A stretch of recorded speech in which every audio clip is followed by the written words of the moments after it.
Alright guys, so we're going to learn how to graph linear inequalities. So on page 23, we have our Cornell notes example as 2x minus 3y is less than 15. We're going to solve this normally by isolating y. So we're going to subtract 2x on both sides. We're going to bring down the negative 3y is less than negative 2x plus 15. We're going to isolate the y by dividing by negative 3. Since we are dividing by negative 3, we're going to reverse this inequality sign as greater than. Negative divided by negative is positive, so we're going to keep it as a positive 2/3 x, and this is going to be minus 5. Now we're going to use this equation, and we're going to graph it. So let's take our graph. We're going to plot negative 5 on our y-intercept, 1, 2, 3, 4, 5.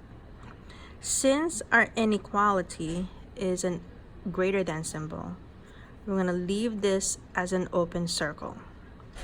Now we're going to use this y-intercept and do our rise over run. So our slope is 2/3. We're going to go up 2, right 3. So we can go on our y-intercept and start from here. We're going to go up 2, 1, 2, and go to the right 3. 1, 2, 3. And again, we're going to use open circle. Up 2, right 3, up 2, right 3, up 2, right 3. And if you can't go up 2, right 3, we're going to go down 2, left 3.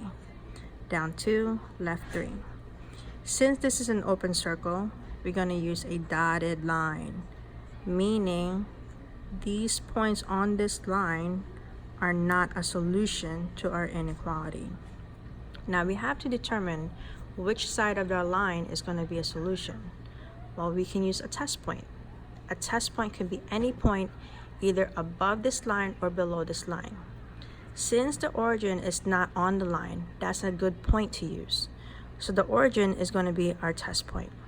The origin is 0, 0. So we're going to substitute the 0 for x and 0 for y in our inequality here. 0 is our x and 0 is our y. Now, 0 is greater than negative 5. Is this a true statement? It is. Since it is a true statement, this point and anything above this line will be a solution to our inequality. So that's where we shade. If this inequality is false, the opposite side of our test point, which would have been this, would have been our solution.